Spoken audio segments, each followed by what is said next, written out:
Salam saudara-saudara, bersama saya dalam Iman Kristen. Hari ini kita akan belajar topik mengenai ajaran menasihati. Dalam Iman Kristen, kita tidak akan terlepas dalam hal menasihati, sebab menasihati adalah salah satu wujud tanggung jawab iman. Dalam konteks ini, kita akan belajar apa itu menasihati dalam Iman Kristen. Dalam Kamus Besar Bahasa Indonesia, menasihati berasal dari kata dasar nasihat yang artinya ajaran atau pengajaran yang baik, anjuran, petunjuk, peringatan atau teguran yang baik. Dalam bahasa Ibrani disebut misle atau masyal, yang diartikan perkataan bijak atau nasihat. Itulah mengapa kitab Amsal disebut sebagai kitab nasihat atau perkataan bijak dari Raja Salomo, atau dalam bahasa Ibrani disebut misle selemoh. Dalam Perjanjian Lama, menasihati adalah bagian integritas yang tidak dapat dipisahkan dari penuaian iman percaya kita. Artinya dalam Perjanjian Lama, setiap orang yang tidak mau menegur atau menasihati kesalahan sesamanya, hal itu merupakan utang kepada Allah. Artinya proses pembiaran yang dilakukan merupakan hal-hal yang salah dalam iman Kristen yang kelak akan dipertanggungjawabkan kepada Tuhan. Seperti yang dikatakan Nabi Yehezkiel, yakni, kalau aku berfirman kepada Allah, kalau aku berfirman kepada orang jahat, engkau pasti dihukum mati, dan engkau tidak memperingatkan dia atau tidak berkata apa-apa untuk memperingatkan orang jahat itu dari hidupnya yang jahat supaya tetap hidup. Orang jahat itu akan mati dalam kesalahannya, tetapi aku akan menuntut pertanggungjawaban atas nyawanya daripadamu. Tapi jikalau engkau memperingati orang jahat itu dan ia tidak berbalik dari kejahatannya dan dari hidupnya yang jahat, ia akan mati dalam kesalahannya, tetapi engkau akan menyelamatkan nyawamu. Dalam Yehezkiel pasal 3 ayat 18-19. Bagaimanakah orang Kristen harus menasihati sesamanya manusia? Dalam Perjanjian Baru, hal itu pernah diajarkan oleh Yesus dan sekaligus menjadi dasar atau pondasi gereja dalam menunaikan tugas dan tanggung jawab menasihati sesama. Tuhan Yesus menerangkan ada beberapa langkah yang harus dilakukan orang Kristen dalam menasihati, yakni yang pertama, apabila ada sesama berbuat salah, maka ia ditegur secara pribadi atau diajak bicara empat mata. Jika nasihat empat mata itu didengarkan, maka nasihat itu menolongnya dan kita mendapatkan sesama itu untuk hidup di jalan Tuhan. Matius 18 ayat 15. Langkah kedua, apabila sesama kita itu sudah kita tegur secara pribadi atau secara empat mata, tetapi yang bersangkutan tidak mengindahkan, maka kita datang lagi menegurnya, tetapi tidak secara pribadi, tetapi kita membawa saksi 2 atau 3 orang dalam Matius 18 ayat 16. Mengapa harus ada saksi atau pihak ketiga? Tujuannya supaya jangan ada pemutarbalikan fakta oleh pihak yang melakukan kejahatan yang tidak mau bertobat. Sebab jika satu perkara memiliki 2-3 orang saksi, maka perkara itu tidak dapat diragukan atau disaksikan lagi. 3. Apabila sesama kita itu sudah ditegur di hadapan saksi-saksi tetapi tidak mau bertobat dan bertahan pada kejahatannya, maka persoalan itu boleh dibawa kepada pihak gereja atau jemaat. Dan apabila sesama kita itu juga masih mengacukan pihak gereja, maka orang tersebut dapat diperlakukan sebagai manusia yang tidak mengenal Allah atau dipandang sebagai pemungut cukai dalam Matius 18 ayat 17. Kata dipandang sebagai orang yang tidak mengenal Allah atau sebagai pemungut cukai, berarti orang tersebut dapat dikenakan sanksi dari pihak gereja atau jemaat. Sebab orang-orang yang tidak mengenal Allah adalah patut untuk dikeluarkan dari persekutuan gereja atau jemaat. Sebab gereja adalah tubuh Kristus, yaitu persekutuan orang-orang yang mengenal dan yang menyembah Allah.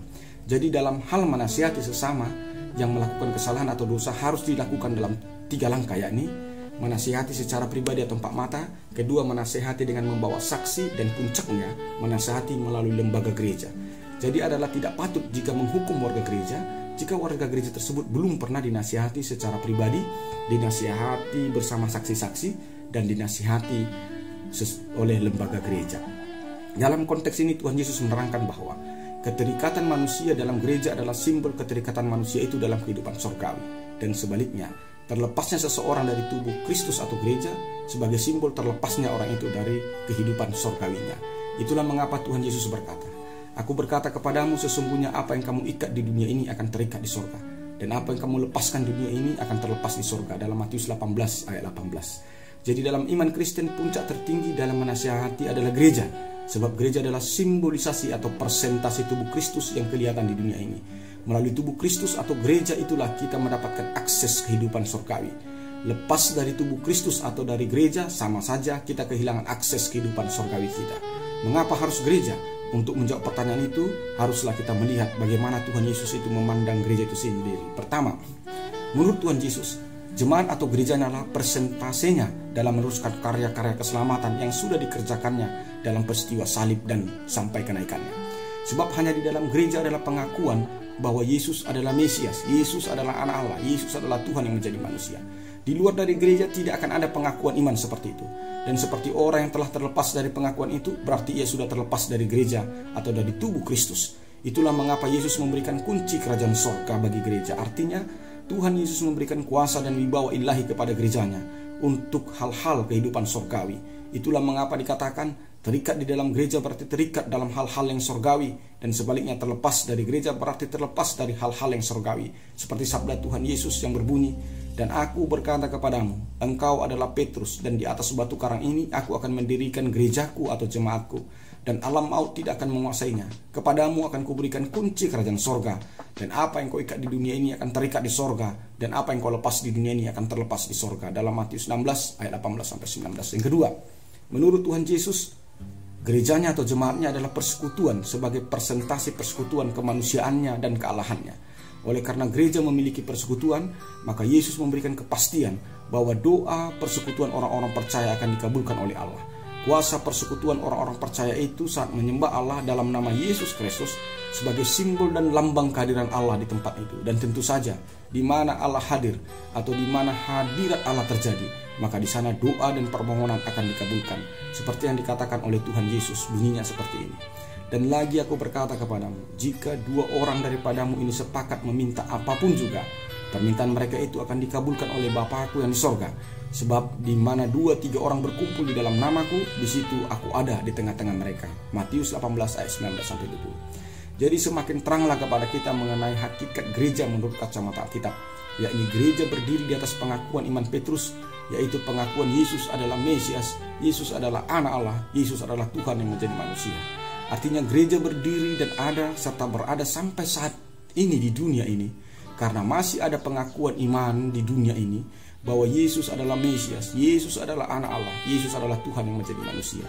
Selain itu, gereja adalah tubuh Kristus sebagai presentasi Yesus Kristus yang kelihatan di dunia ini. Karena itu kepada gereja diberikan kunci kerajaan sorga, sehingga setiap orang yang terhisap di dalam gereja, maka ia terhisap kepada hal-hal yang sorgawi. Dan sebaliknya, setiap orang yang terlepas dari gereja, maka ia akan terlepas dari hal-hal yang sorgawi. Selain itu, gereja adalah persekutuan sebagai gambaran persekutuan kemanusiaan dan kealahan di dalam Kristus Yesus.